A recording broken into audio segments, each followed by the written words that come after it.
파수꾼들이 시대의 끝을 알리고 있습니다.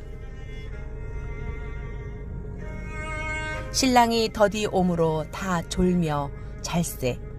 마태복음 25장 5절. 신랑이 얼마나 더디 온 것일까요? 금년이 2020년이니 무려 약 2000여간 오시지 않은 것입니다. 신랑을 맞으러 나간 10처녀 모두 잠들만 합니다. 잠이 들었다는 의미는 신앙의 잠을 잤다기보다 강림을 위해 깨어있지 못한 것을 상징합니다. 그러나 그 길고 긴 기간에 많은 인류가 복음을 들었습니다. 어떤 사람은 이 상황을 보고 우리가 잠들어 있어도 주님이 오셔서 깨어서 데리고 올라갈 것이라 해석하기도 합니다. 잠들어 있어도 문제가 없다는 것이죠. 그러나 이 비유를 다른 각도에서 보면 그렇지 않다는 사실을 발견하게 됩니다. 2000년이란 긴 시간 동안 잠들어도 괜찮은 시간이 있고 깨어 있어야 할 시간이 구분되어 있다고 봐야 합니다. 그 오랜 시간 늘 깨어 있을 수 없습니다. 하지만 주님이 오실 때가 되면 신자들이 준비할 수 있도록 깨우는 때가 온다는 것이죠. 그때가 본격적으로 준비하는 시간입니다.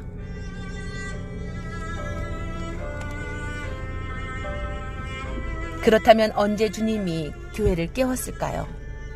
근거가 있어야 합니다. 세 가지 측면에서 교회를 깨웠다고 봅니다. 첫 번째, 와치는 그동안 귀가 아프게 언급한 이스라엘의 회복입니다. 무화과 나무가 싹이 난 것으로 상징된 이것은 교회를 깨우는 나팔 소리가 되었고 한 세대의 기간을 정했습니다. 두 번째 와치는 각종 징조들입니다. 2000년 들어 징조들이 수직적으로 증가했습니다. 2014년에 일어난 테트라드는 전 세계의 많은 신자들을 깨웠습니다. 반유대주의가 세계적으로 증가했고 팔레스타인을 일방적으로 지지하기 시작했습니다. 동성결혼과 낙태가 합법화되었고 SNS의 등장과 함께 신성모독이 증가했습니다. 중동 평화안이 공표되었으며 주류 언론의 작영화 변신은 짐승의 체제를 지지하는 과장된 입의 역할을 할 것입니다. 이스라엘은 계시록에서 소돔과 애굽으로 예고되었는데 동성의 세계 3위가 되었고 하나님보다 번영과 재물을 숭배하는 애굽으로 상징되었습니다. 교회도 예외가 아니었는데 도덕적 타락, 세속주의, 미지근한 신앙으로 충성심을 잃어버렸습니다. 기술적으로 666 짐승의 표가 가능한 시대로 진보했으며 코로나 전염병은 통제와 감시 사회를 구현하는 촉매 역할을 했습니다. 세 번째 와치는 파수꾼들의 외치는 소리가 전 세계적으로 등장했습니다. 일부 깨어있는 교회도 때를 설교했지만 대다수 교회는 침묵했기에 인터넷을 통해 익명과 무명으로 광야에서 외치는 자들이 나타났습니다. 주의 오실 길을 예비하라. 주의 오실 길을 곧게 하라. 외치는 소리에 많은 신자들이 깨어났고 준비했습니다. 그러나 모든 교회, 모든 신자들이 깨어난 것은 아닙니다. 10명의 처녀 비유에서 뚜렷한 대조는 깨어난 신자들이 슬기로운 처녀들로 상징되며 아직도 잠에 빠져있는 처녀들은 미련한 처녀들로 상징되었습니다. 미련한 처녀들은 때를 분간하고 긴장하는데 실패하였고 너무 늦었다 후회할 것입니다. 때를 분간하는 것이 신자의 삶에서 긴장이며 핵심입니다.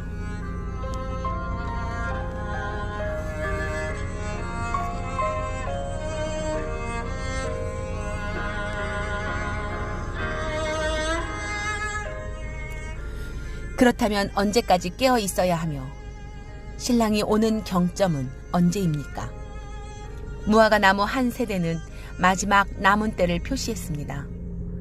최종 세대가 끝나가고 있습니다. 코로나 바이러스는 전 세계의 시대의 끝을 알리는 사이렌 소리였습니다.